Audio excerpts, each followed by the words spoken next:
on va essayer de comprendre ce qu'on vit aujourd'hui dans l'information. Et on va avoir une philosophe, un sociologue, un acteur engagé de l'éducation aux médias, pour essayer de comprendre ça, et puis surtout pour essayer aussi d'être un peu du côté des solutions, voir qu'est-ce qu'on peut faire au fond. Et j'étais il y a quelques semaines aux États-Unis, à Austin, où se réunissaient chaque année, comme chaque année, 3000 journalistes américains. Il y avait de tout, des petits médias, des grands médias, mais aussi les plateformes, des start-up, des fondations, tous ceux qui participent à l'écosystème des médias. Et on a beau lire des choses sur les États-Unis, quand on arrive là-bas, qu'on écoute les journalistes américains, on est un peu saisi d'effroi. Il y a des choses qu'on reconnaît dans ce qu'on vit, nous, mais on a l'impression que là-bas, c'est encore pire. Et j'ai vu des professionnels, des journalistes confirmés, extrêmement inquiets de la situation de l'information aujourd'hui aux États-Unis. L'un d'eux me disait, on est passé d'une crise de confiance à la défiance, et maintenant on est passé de la défiance à la menace. Des journalistes sur le terrain sont menacés, molestés, insultés dans leur travail quotidien. Mais il n'y avait pas que ça. Il y avait aussi le fait que même de l'information certifiée, professionnelle, travaillée, investiguée, eh bien, a du mal à toucher son public. Comme si le public était moins réceptif. Comme si finalement, les médias avaient perdu aussi leur capacité d'écoute et de confiance dans l'opinion. C'est absolument saisissant. Pire que ça, un sondage a été présenté dans séance plénière, un sondage fait par CBS, publié par CBS, mais fait par un institut de sondage, qui dit ceci. 24% des Américains, 47% des sympathisants républicains souhaitent que le président des États-Unis dispose d'un pouvoir pour fermer les médias pour cause de bad behavior, mauvais comportement. Vous voyez, un truc très large. Bon, dans un pays dont le premier amendement de la Constitution célèbre la liberté d'expression, l'importance de la liberté d'expression, vous voyez combien il se passe quelque chose aujourd'hui de totalement singulier. Voilà, c'est de ce désarroi, de cette crise de l'information dont on va parler avec vous. Je vais commencer avec vous, Gérald. Vous avez publié, moi, un livre qui m'a beaucoup marqué, La démocratie des crédules. Et puis, votre dernier ouvrage, dont le nom m'échappe soudainement, c'est pas bien, je vais le retrouver, qui vient de sortir en poche, qui est L'Empire des croyances. Et vous avez réfléchi, vous êtes quelqu'un qui nous pique assez régulièrement, en disant, voilà, d'abord parce que vous avez conscience de ce qui se joue en ce moment avec une certaine gravité, mais on a envie de prendre un peu de recul avec vous. Et qu'est-ce qui cloche? Qu'est-ce qui fait qu'à l'âge numérique, il y a quelque chose qui s'est déréglé? Bien évidemment, il n'y a pas de retour en arrière. Le numérique, c'est une formidable aventure pour nous tous, de créativité, de bouillonnement, d'inventivité. Mais en même temps, il y a quelque chose qui s'est déréglé, accéléré, peut-être même quelque chose d'irréversible.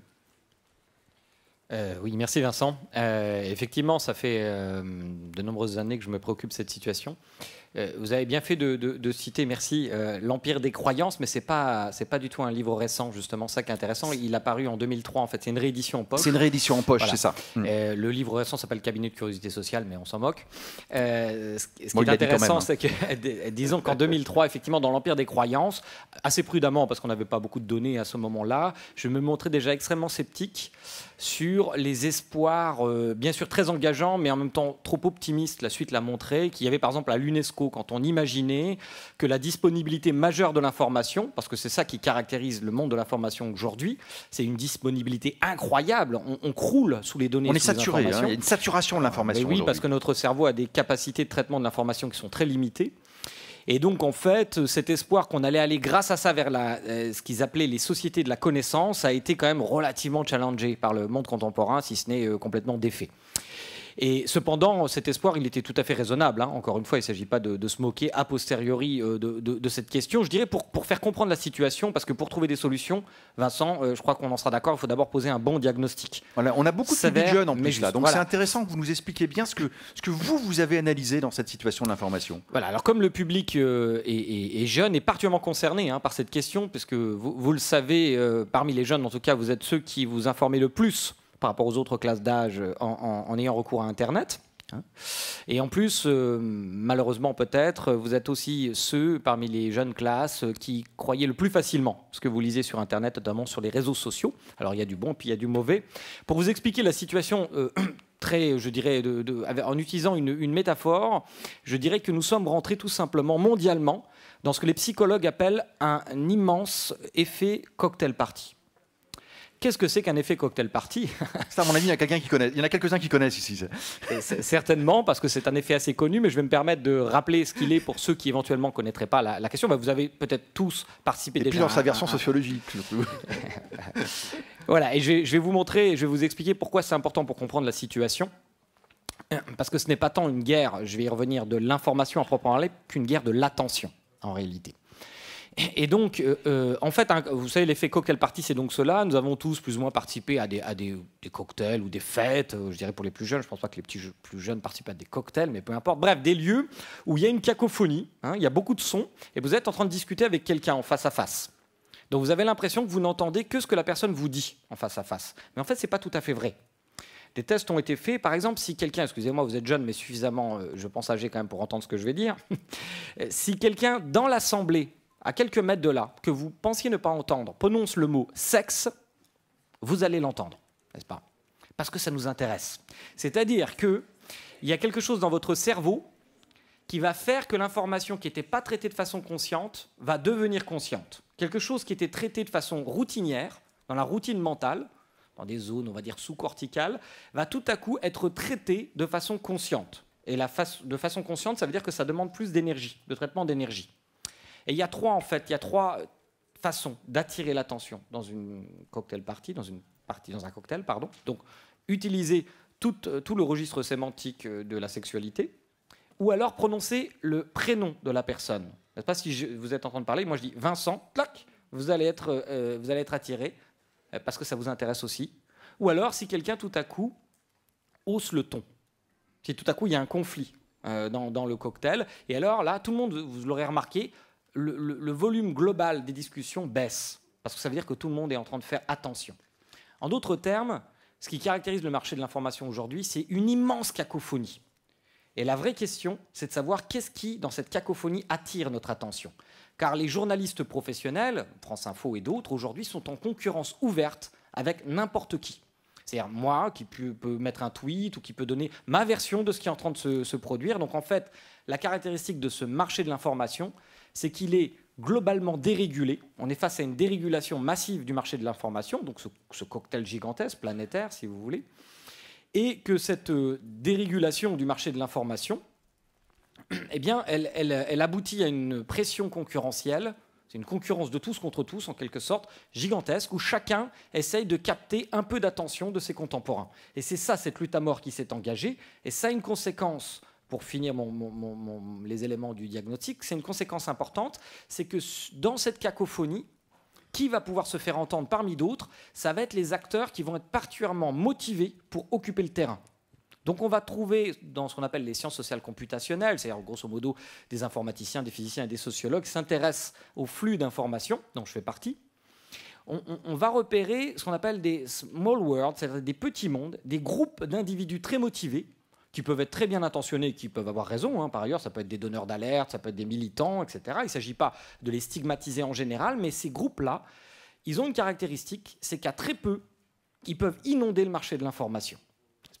Donc en fait, c'est une démocratisation du marché de l'information. On dit quelquefois Internet, mais c'est une drôle de démocratie, parce que certains votent 1000 fois, tandis que d'autres ne votent jamais.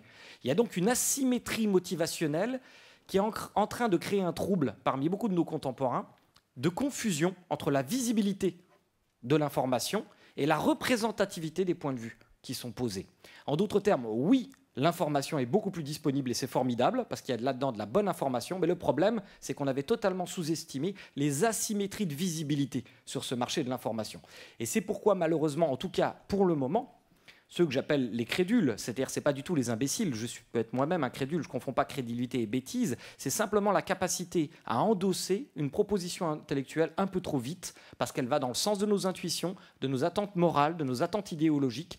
On appelle les biais de confirmation. Absolument, et c'est ainsi que c'est diffusé massivement, parfois des idées formidables, et puis d'autres un peu moins, qu'on a vu par exemple la méfiance envers les vaccins, qui était aux alentours de 9% au début des années 2000, atteindre près de 40% dans notre pays. Aujourd'hui, le pays de Pasteur, celui dans lequel nous vivons, c'est le premier pays mondial de la méfiance envers les vaccins. Et le problème, et c'est là-dessus qu'on va peut-être aussi discuter, je m'arrêterai vraiment là pour le moment du diagnostic, c'est que les médias conventionnels, les médias officiels, disons, sont contaminés par cette démagogie qu'on trouve sur le marché de l'information, parce qu'eux aussi, ne l'oubliez pas, ils survivent économiquement en captant de l'attention. Et c'est ça le problème, c'est comment libérer les médias conventionnels de cette pure loi de marché dérégulée à laquelle on assiste aujourd'hui. Merci Gérald. Cynthia, vous êtes philosophe, vous êtes psychanalyste, vous avez écrit sur les pathologies de la démocratie. Il y a déjà quelques années, je serais tenté de vous demander s'il n'y a pas une nouvelle pathologie de la société numérique démocratique en quelque sorte. Mais on a je pense, vous comme bien d'autres, nous aussi, on a rêvé à l'apparition d'Internet de quelque chose qui allait au contraire densifier la démocratie, la rendre davantage participative, nous permettre une proximité que nous n'avions pas, de partager, d'échanger, de donner son avis, de participer à la codécision parfois aussi en politique. Et puis on se rend compte que le paysage est plus complexe, qu'on est en train d'inventer aujourd'hui, a aussi un revers. Il y a cette démocratisation, il y a cette aventure formidable, et de l'autre côté, il y a cette guerre qu'évoque Gérald à l'instant. Oui, le constat, il est ambivalent, et dans à peu près les mêmes dates. Moi, j'avais parlé d'histrionisme, qui était une des grandes pathologies de la démocratie. Et l'histrion, c'est rapidement le mauvais acteur qui a effectivement cet objet d'agitation et qui va venir capter l'attention et la capter pour l'instrumentaliser, alors que effectivement, c'est toujours une guerre de l'attention, au sens où vous devez d'abord intéresser d'une certaine manière, donc capter cette attention et puis en faire après quelque chose et puis la modeler, la façonner, etc. Il y a plusieurs problématiques aujourd'hui.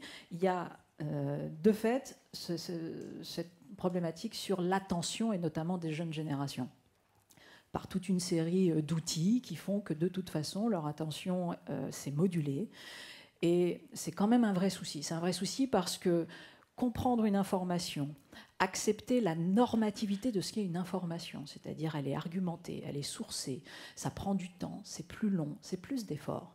Et donc il y a, si vous voulez, véritablement un manque à la fois de culture et un manque de travail par rapport à ça, parce qu'on vit dans une illusion, et les jeunes gens vivent dans une illusion, qu'il n'y a pas de solution de continuité entre eux et l'information. D'ailleurs, de fait, ça arrive, et puis voilà, c'est des informations, et puis avec leur esprit critique, ils vont faire pas du tout. Ça ne marche pas comme ça. Ça marche pas comme ça. Ça marche pas. Ça s'apprend. Il faut décrypter. Il y a des sources entières viciées. Aujourd'hui, vous avez en revanche la possibilité, c'est ça qui est merveilleux, d'aller utiliser les ressources numériques des universités. Donc personne ne les utilise, enfin très peu. La connaissance aujourd'hui n'a jamais été aussi accessible. L'encyclopédie est ouverte. Les archives sont... voilà. On a des grands mouvements, les SHS, on a des représentants des SHS, des sciences humaines et sociales ici. La majorité quand même de nos travaux sont maintenant en ligne, quasiment. Donc, si vous voulez, vous, accéder à des travaux dignes de ce nom, c'est possible. Mais ça demande du temps, du travail. Voilà. Donc il y a déjà ce premier point. Ensuite, on mélange ce qui est la liberté d'expression et la culture de débat démocratique. C'est deux choses différentes. On fait tous des dîners en ville, on discute tous les uns avec les autres. C'est un certain type de discussion. Et puis il y a ce qu'on appelle l'espace public. Et l'espace public, c'est une montée en gradation, en termes de normativité. C'est-à-dire qu'on va dans l'espace public quand on a un certain type d'argumentation, quand on source, voilà, on ne peut pas se permettre de tout raconter n'importe quoi, c'est autre chose. On peut avoir les conversations, et puis il y a tout d'un coup une normativité de l'espace public. Ça, on a un déclassement majeur aujourd'hui de la qualité du débat public. Et c'est un vrai souci. Et ça renvoie directement, si vous voulez, à un modèle économique de la presse en crise, qui, parce qu'elle est en crise pour différentes raisons, etc., fait qu'elle s'oblige à rentrer dans un délire de captation de l'attention. Et la captation de l'attention, les sciences comportementales nous l'ont enseigné depuis toujours, c'est effectivement la sexualité, la peur, c'est tout le pulsionnel. C'est-à-dire, et ce qui est logique, puisque entre guillemets, un être humain, c'est aussi un animal instinctif qui va venir se protéger. Et donc, c'est logique que tout d'un coup, une information arrive où il y a une insulte, vous allez la voir. Pas spécialement parce que vous avez des mauvaises idées, etc., mais par effet de stratégie de défense. Vous vérifiez que ça ne vous concerne pas, d'une certaine manière. Pareil, on vous interpelle, vous vérifiez. Et donc, il y a des stratégies entières de détournement de l'attention qui sont mises en place pour précisément maintenir un modèle économique qui est en déflagration totale. Et ce qui est terrible, c'est que, les grands médias se prêtent à ça, parce qu'ils se disent « on va mourir si on ne fait pas ça aussi ». Mais sauf que vous avez un phénomène derrière d'immédiateté, d'accélération, qui fait qu'en somme, il y a juste le clic, et que derrière, l'attention, elle est déjà passée ailleurs. Et que donc, vous attrapez, vous captez l'attention, mais vous n'en faites plus rien.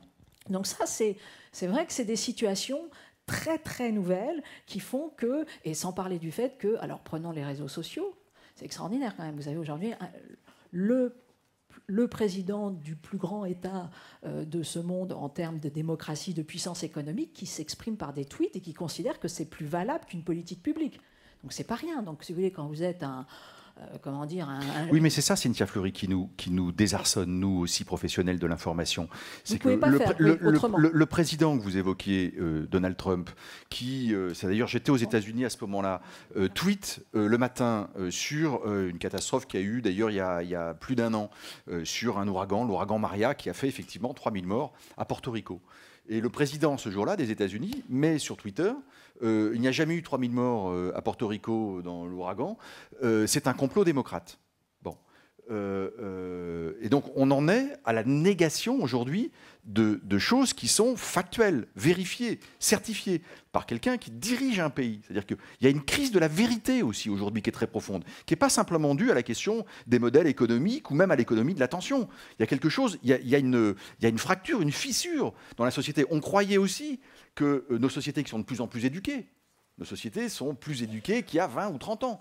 Eh bien, ce n'est pas parce que nous sommes mieux éduqués, davantage éduqués, que nous sommes pour autant plus forts, plus imperméables aux fake news, au relativisme, au bullshit. Vous parliez des vaccins, c'est une chose extrêmement préoccupante. Des acquis de la connaissance, de l'histoire de la connaissance, quelque chose comme les vaccins, qui est voilà, on serait sans doute pas tous là s'il n'y avait pas les vaccins.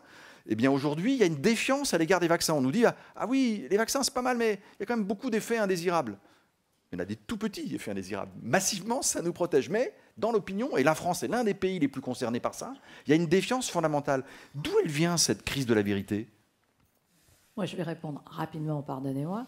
Cette crise de la vérité, elle est multiple. Elle renvoie d'abord à la crise de toutes les autorités des institutions, c'est-à-dire que vous avez une mise en méfiance de toutes les autorités, globalement.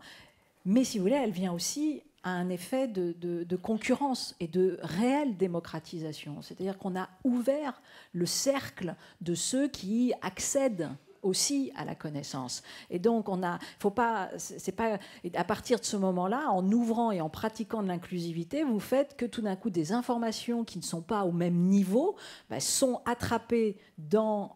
et sont mises au même niveau. Sont même mises au niveau. Et donc, il va falloir un certain temps pour faire monter en gamme, entre guillemets, en termes d'éducation, d'apprentissage de l'information, etc., les uns et les autres, pour différencier. Le seul souci, c'est que c'est une course avec le temps.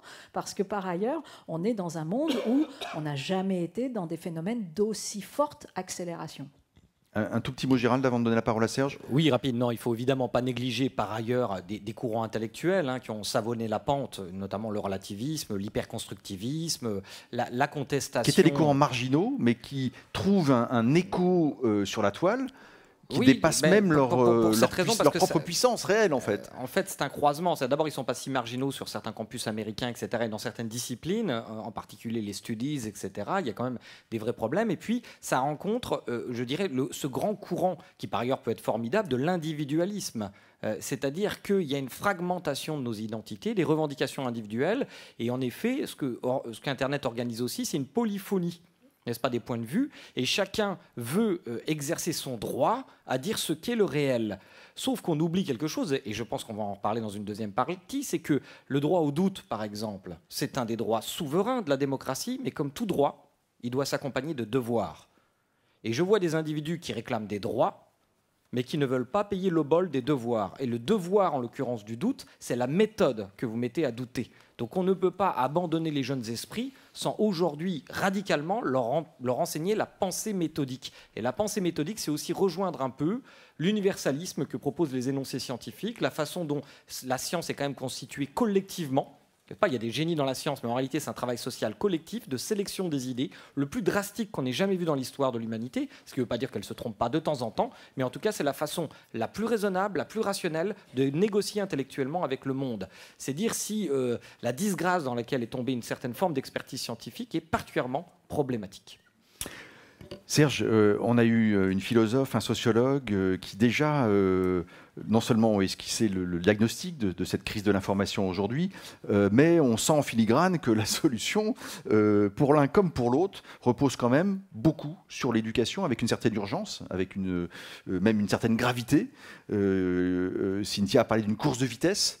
On demande encore quelque chose en plus à l'école, d'une certaine manière, c'est à éduquer chacun de nos esprits, chacun des esprits aussi de ceux qui sont là, pour les rendre plus armés, j'allais dire, dans cette société intellectuellement, émotionnellement, informativement, si je puis me permettre, plus armés à l'époque de la société numérique.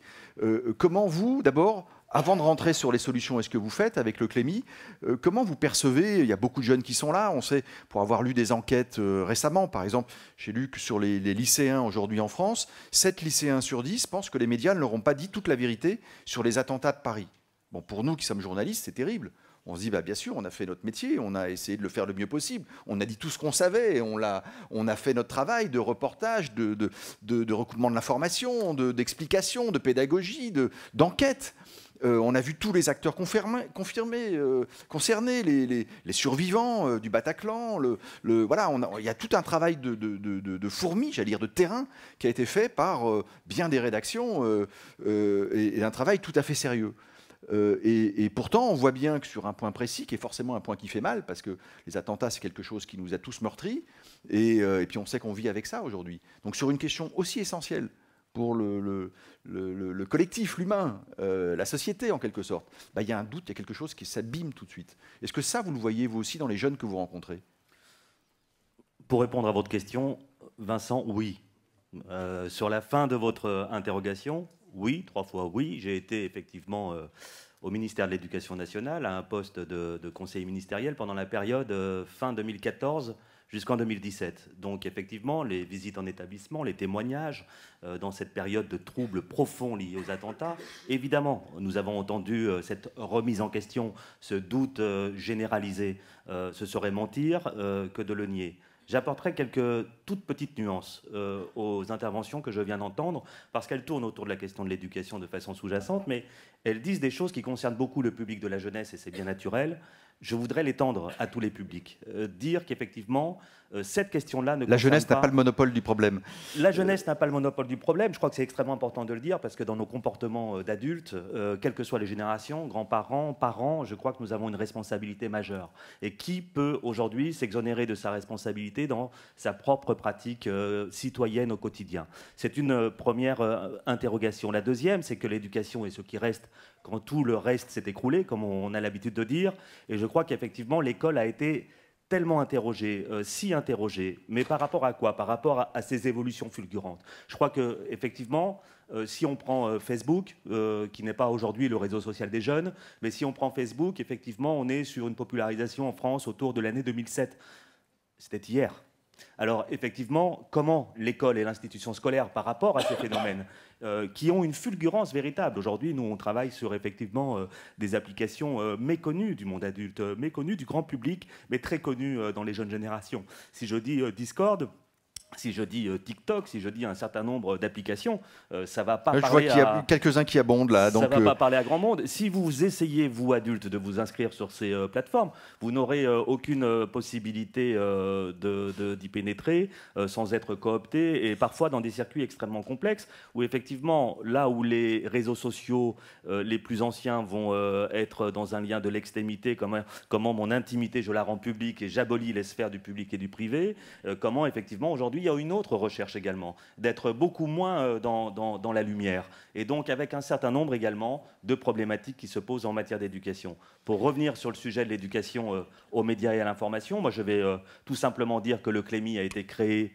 il y a 40 ans, 35 ans plus précisément, et que l'idée de ceux qui l'avaient fondé à l'époque, c'était les sociétés de l'information, Et on disait, il y a forcément des conséquences et une influence des autoroutes de l'information des années 80 sur les processus démocratiques. Alors bien évidemment qu'aujourd'hui, ce constat est plus que jamais d'actualité et qu'il implique effectivement qu'il est totalement décuplé et qu'on puisse effectivement exercer le regard critique des élèves sur tout type de contenu, sur tout type de support, et que c'est un travail que l'institution scolaire se doit de faire aujourd'hui à la hauteur des enjeux, en termes de connaissances, de compétences du XXIe siècle, pas simplement dans un rôle de prévention et d'éducation à l'éducation aux médias et à l'information, à l'éducation à la citoyenneté, mais également dans l'acquisition, la transmission des connaissances et des compétences qui seront utiles pour les métiers de demain, dont nous savons aujourd'hui que nous ne les connaissons que très partiellement. J'écoutais, il y a un salon professionnel qui se tient sur les métiers, sur les data scientists par exemple, qui ont la cote aujourd'hui. Ça doit interroger les journalistes notamment, puisque ce sont des fonctions effectivement qui n'existent pas. Ce sont des sujets qui nous intéressent aussi. Des sujets qui nous intéressent. Mais qu'est-ce qu'on peut faire concrètement? On va se poser. Je vais poser la question à tous les trois. Hein. On doit essayer de reconstruire des digues de confiance. On doit. D'ailleurs, je demanderai aussi tout à l'heure à Gérald ou à Cynthia de définir ce que c'est que le complotisme. On sait que voilà, c'est un mot qui résume une des pathologies de l'époque.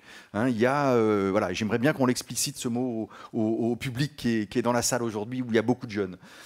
Mais vous, s'il fallait résumer, parce que j'imagine que vous avez travaillé sur les pédagogies qui marchent, sur celles qui marchent moins bien, sur qu'est-ce qui aujourd'hui vous paraît possible et surtout qu'est-ce qui fonctionne aujourd'hui et du côté de l'éducation nationale sur cet angle précis? Ce qui fonctionne, c'est d'apprendre aux élèves ce qu'est l'information.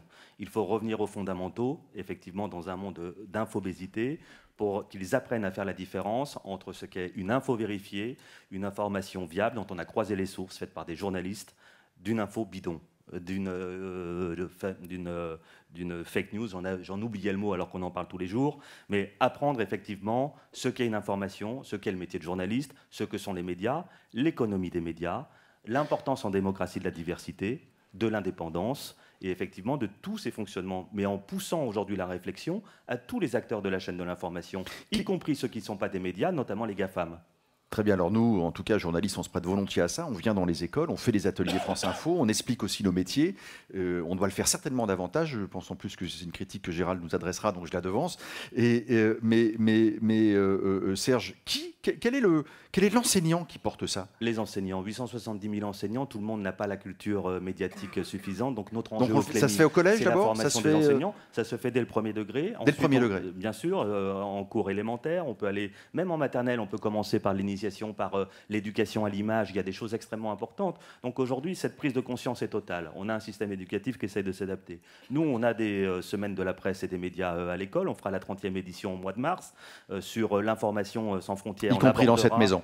Y compris dans cette maison. On fait les partenariats avec les médias, mais grande interrogation pour nous aussi, comment faire une semaine de la presse et des médias dans l'école qui ne soit pas patrimoniale et qui soit bien vivante et qui soit avec la transition numérique des médias, comment apporter cette offre et cette culture effectivement aujourd'hui de l'information telle qu'elle existe aux élèves. On fait de la production médiatique, on fait un concours des médias scolaires, Mediatix, on met donc il y a toute une activité, il y a une prise de conscience et une activité. Et je veux dire les choses de façon très importante. 34 000 journalistes, 870 000 enseignants, 12 millions et demi d'élèves. Les enseignants font l'éducation aux médias et à l'information. Nous avons besoin de l'apport des professionnels de l'information et des médias pour nous épauler. C'est la culture initiale du Clémy. Nous continuons et nous développons avec France Info, mais avec tous les médias, effectivement, cette culture-là et ces actions. C'est extrêmement important. Maintenant, l'enjeu est de formation, véritablement, parce que les fulgurances sont là. On a une réforme du bac et du lycée aujourd'hui. On voit bien aujourd'hui comment on essaye d'instiller effectivement tous ces champs aujourd'hui de compréhension dans les programmes. C'est pas simple. C'est un travail de longue haleine. Hein. Travail de longue haleine, du volontariat, de l'esprit citoyen, qui ne soit pas aussi quelque chose qui relève de la marchandisation. Je crois que c'est extrêmement important. Il ne faut pas que la lutte contre les fake news devienne un marché. Et je crois qu'il faut se donner les moyens politiques, le courage, l'audace, effectivement, d'avancer sur ces sujets-là. Cynthia, on va peut-être prendre une ou deux questions. Alors on va prendre. Est-ce qu'il y a des questions d'abord dans la salle? Et peut-être pendant que vous réfléchissez à votre question, je demande juste peut-être à l'un ou l'autre de nous dire ce que c'est que le complotisme. Pourquoi aujourd'hui cette pathologie-là est très répandue? Qu'est-ce qui nous explique que c'est ça? Cynthia? Parce que Gérald va aussi le faire. Pourquoi c'est très répandu? C'est un peu la même problématique, si vous voulez. Le complotisme, moi je le définirais de façon très simple parce que c'est comme le populisme, hein, c'est-à-dire c'est un spectre assez immense. Mais très rapidement, c'est de considérer qu'il y a un système. Voilà, il se passe quelque chose derrière, qu'on ne sait pas. Et qu'il y a quelque chose qui est caché, il y a une main invisible, d'une certaine manière, qui organise les choses et en plus qui est discriminante d'emblée. Je pense que c'est quand même une notion qui est importante dans le complotisme, c'est que l'information d'emblée serait biaisée et ciblée contre certains. Et que donc, on va venir sortir un certain type de sujet ou on va au contraire.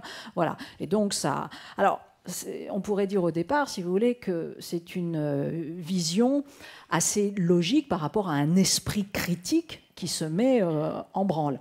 C'est tout petit peu plus pathologique que ça, parce que ce n'est pas tout à fait l'esprit critique. En tout cas, le complotisme s'arrête à sa propre critique. C'est-à-dire qu'il va éventuellement faire la mise en critique de ce qu'il reçoit, mais après, de sa propre configuration de raisonnement, là, la critique s'arrête. Et c'est ça, en fait, c'est un dogmatisme qui ne dit pas son nom et qui renvoie très derrière à des idéologies conspirationnistes fortes. Et c'est vrai que c'est beaucoup plus simple, c'est beaucoup plus binarisé, ça marche, c'est beaucoup plus marchandisable, ça repose aussi sur toute une vague du ressentiment et des frustrations des uns et des autres, et donc... Et nul n'est à l'abri. Nul n'est à l'abri, de fait.